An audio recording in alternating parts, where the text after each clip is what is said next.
अस्सलाम वालेकुम students, welcome to Aspire online session.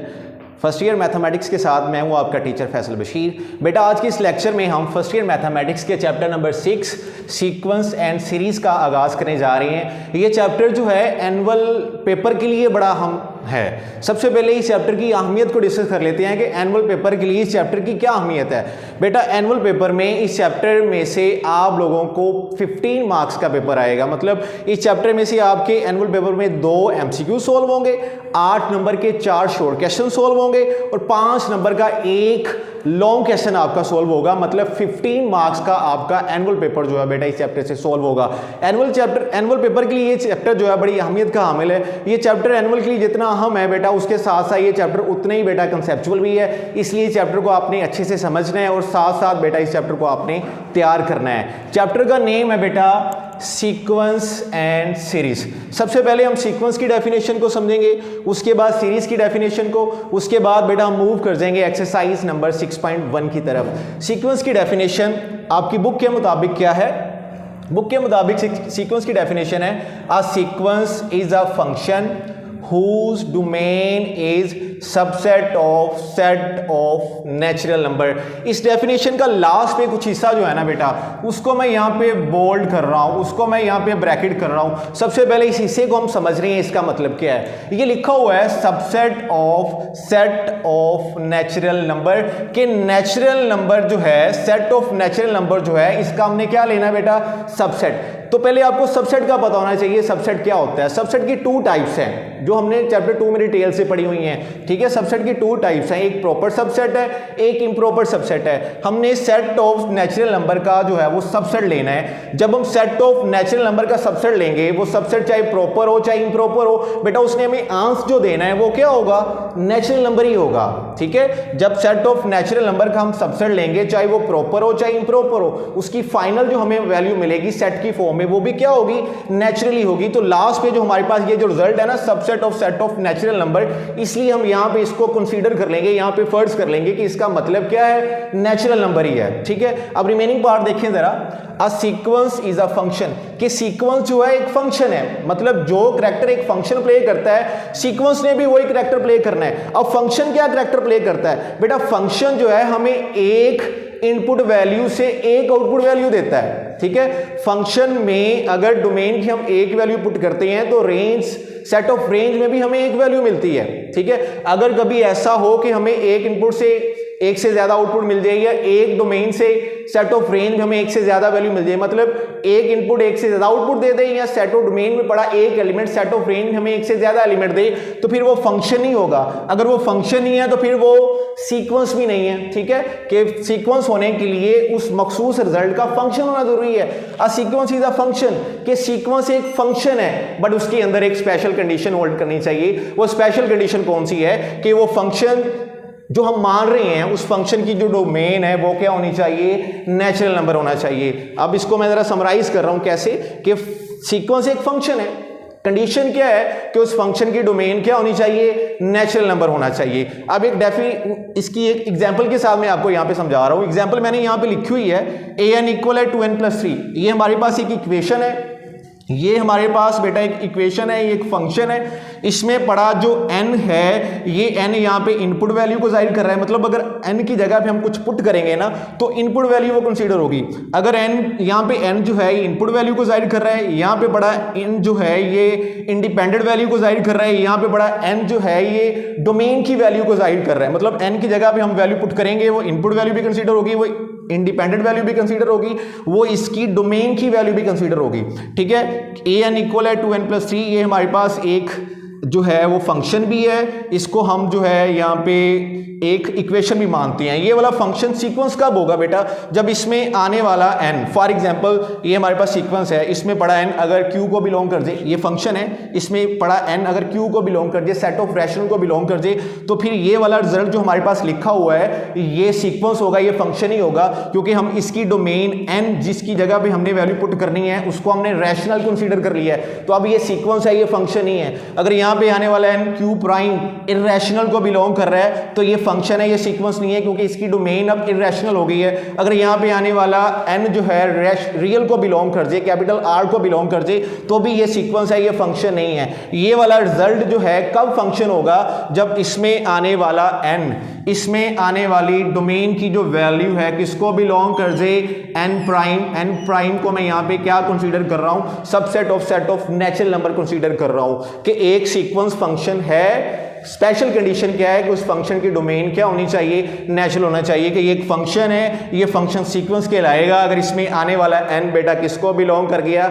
Subset of natural number को belong कर गया। तो ये थी हमारी डेफिनेशन बुक के मुताबिक सीक्वेंस की। अगर आपको एनुअल पेपर में सीक्वेंस की डेफिनेशन आती है तो सेम यही वर्डिंग आपने एनुअल पेपर में लिख देनी है, इसके आपको जो है वो बेटा 2 नंबर मिल जाएंगे। अगर हम सिंपल वर्ड के अंदर सीक्वेंस की डेफिनेशन देखें तो वो क्या होगी बेटा, अगर हम 2 या 2 से ज्यादा चीजों को एक डेफिनेट ऑर्डर के अंदर अरेंज कर लें, एक सक्सेसिव ऑर्डर के अंदर हम 2 या 2 से ज्यादा चीजों को अगर अरेंज कर लें तो हमारे पास जो रिजल्ट बनता है वो क्या कहलाता है, सीक्वेंस कहलाता है। फॉर एग्जांपल अगर मैं यहां पे लिखूं 1 2 3 एंड 4, ये हमारे पास क्या है, एक सीक्वेंस, क्योंकि इसमें आने वाले नंबर जो हैं एक डेफिनेट पैटर्न को, एक डेफिनेट ऑर्डर को फॉलो कर रहे हैं, इनमें कोई गैप नहीं है। 1 के बाद 2, 2 के बाद 3, 3 के बाद 4, एक तरतीब से नंबर आ रहे हैं। अगर मैं यहाँ पे लिखूं 2 4 6 8, मतलब सेट ऑफ इवन इंटीजर का जो सेट होता है उसमें से मैंने कुछ एलिमेंट्स लिखी गई, ये भी एक स्पेशल ऑर्डर के तहत आ रहे हैं। 2 और 4 के दरमियान एक नंबर का गैप है, 4 एंड 6 के दरमियान एक गैप है, 6 एंड 8 के दरमियान एक गैप है, ये भी एक स्पेशल ऑर्डर को ये एलिमेंट्स फॉलो कर रहे हैं। तो ये भी हमारे पास क्या हो जाएगी, एक सीक्वेंस हो जाएगी। ये भी सीक्वेंस है,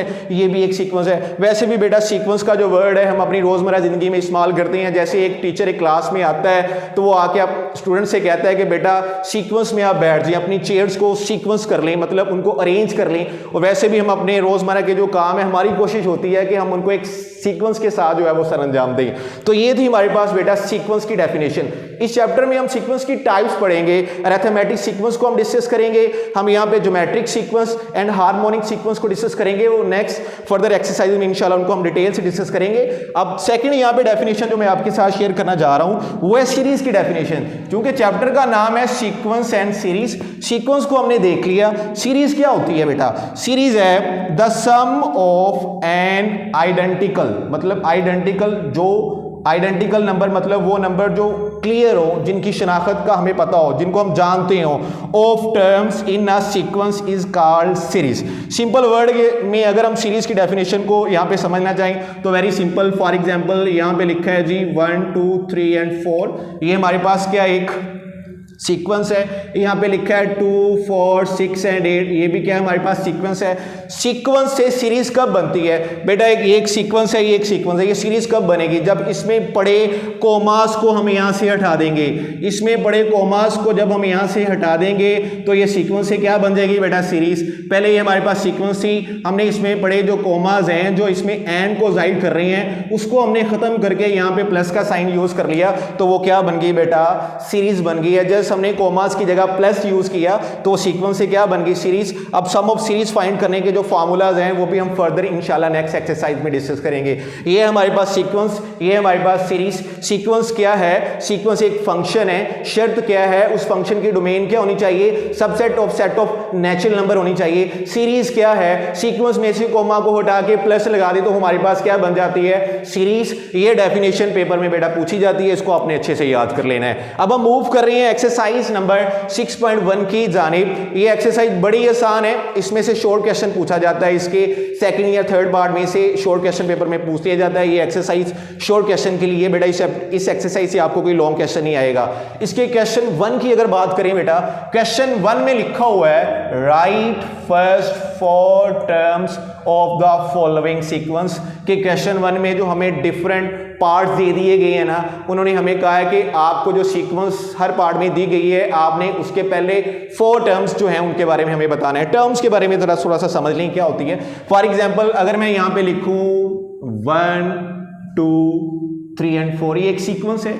इस सीक्वेंस का जो पहला एलिमेंट है इसको हम जाहिर करते हैं A1, मतलब A1 किसी भी सीक्वेंस के पहली टर्म को जाहिर करता है। ये इसकी सेकंड टर्म है, ये इसकी थर्ड टर्म है, ये इसके पास क्या है बेटा, इसकी फोर्थ टर्म है। मतलब सीक्वेंस की पहली टर्म को हम A1, सीक्वेंस की सेकंड टर्म को A2, सीक्वेंस की थर्ड टर्म को A3 और सीक्वेंस की फोर्थ टर्म को हम AN से जाहिर करते हैं। अगर कहीं पे आपको AN लिखा मिल जाए तो इट्स मीन सीक्वेंस की nth टर्म, अगर कहीं पे AP लिखा मिले तो इट्स मीन सीक्वेंस की P टर्म, अगर AR लिखा मिले इट्स मीन सीक्वेंस की 8th टर्म। तो यहां पे क्वेश्चन 1 में जितने भी पार्ट हैं, हर एक पार्ट के अंदर AN इक्वल टू n-3, मतलब हर एक पार्ट के अंदर हमें इस सीक्वेंस की nth टर्म दे दी गई है और उसकी पहली 4 टर्म बेटा हमें फाइंड करने के लिए कहा गया है। बड़ा ही आसान काम है, जो हमें nth टर्म दी गई है उसमें हमने एक सीक्वेंस के साथ, एक तरतीब के साथ n की वैल्यू को पुट करना है, हमें पहली, दूसरी, तीसरी, चौथी टर्म जो मिल जाएगी। फॉर एग्जांपल देखें यहाँ पे पहला इसका पार्ट है AN इक्वल टू n-3, ये सीक्वेंस की nth टर्म है, पहली 4 टर्म हम फाइंड करना चाहते हैं। कैसे फाइंड करेंगे, इसमें हमने एक बार n की जगह पे 1 पुट करना है, पहली टर्म मिल जाएगी, n की जगह पे 2 दूसरी टर्म मिलेगी, फिर 3 एंड 4। देखिए जब हम इसमें हम n की जगह पे 1 पुट करेंगे, put n is equal to 1, मतलब पहली टर्म हासिल करने के लिए हमें यहां पे 1 पुट करना पड़ेगा। a आ गया वैसे ही n की जगह पे 1, 2 वैसे ही n की जगह पे 1, माइनस 3 आ जाएगा बेटा वैसे ही, a1 वैसे ही आ जाएगा, 2 1 से मल्टीप्लाई होगा, 1 इज अ मल्टीप्लिकेटिव आइडेंटिटी, 1 से जब भी कोई नंबर मल्टीप्लाई होता है उस नंबर पे कोई तब्दीली नहीं आती, वो वैसे ही आ जाता है। 2 1 से मल्टीप्लाई होगा 2, माइनस 3 वैसे ही, 2 माइनस 3 क्या हो जाएगा, -1, मतलब n टर्म थी उसमें n की जगह पे 1 पुट किया तो हमें पहली टर्म मिल गई। फिर हमने इसमें n की जगह पे 2 पुट करना है, put n is equal to 2, a वैसे ही आएगा, n की जगह पे 2, 2 वैसे ही n की जगह पे 2, -3, 2 से मल्टीप्लाई हुआ 4, -3 वैसे ही, 4 में से 3 माइनस करेंगे तो 1 आ जाएगा। तो हमारे पास n टर्म थी उसमें n की जगह पे 2 पुट किया, हमें सेकंड टर्म मिल गई। अब हमने इसमें n की जगह पे 3 पुट कर देना है, ठीक है, put n is equal to 3, a वैसे ही आ जाएगा, n की जगह पे 3 आएगा, 2 वैसे ही n की जगह पे 3, -3 वैसे ही, 2 3 से मल्टीप्लाई हुआ 6, -3 वैसे 6 में से 3 माइनस किया तो क्या आ गया 3।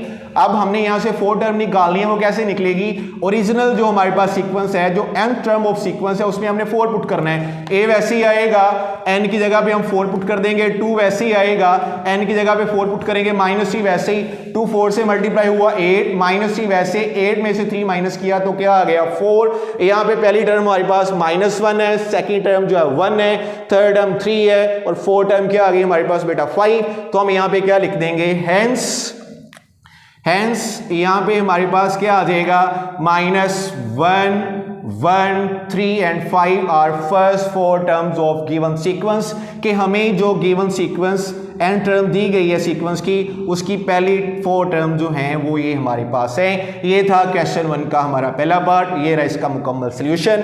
अब क्वेश्चन 1 का थर्ड पार्ट देखें बेटा।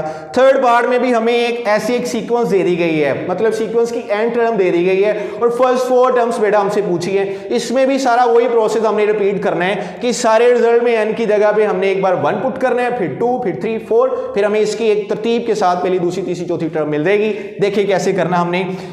Put n is equal to 1, a वैसे ही n की जगह पे 1, -1 वैसे ही n की जगह पे 1, ब्रैकेट वैसे ही 2 वैसे ही n की जगह पे 1, -3 वैसे ही -1 की पावर 1। बेटा एक बात याद रखनी है, जब ब्रैकेट में माइनस का साइन हो, बाहर ओड पावर हो, तो ब्रैकेट में पड़ा माइनस खत्म नहीं होता।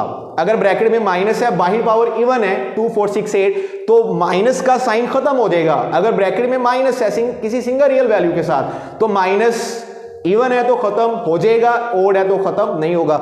यहाँ पे -1 की पावर 1, यहाँ पे जो पावर है वो ओड है, ये पावर 1 माइनस की भी है 1 की भी है। इस पावर का ओड होने की वजह से ये माइनस चेंज नहीं होगा, माइनस आ जाएगा वैसे ही। 1 की पावर 1 क्या होती है 1, 2 1 से मल्टीप्लाई हुआ 2, -3 वैसे ही, -1 वैसे, 2 -3 क्या होता है -1, -1 से मल्टीप्लाई होगा तो क्या आ जाएगा +1।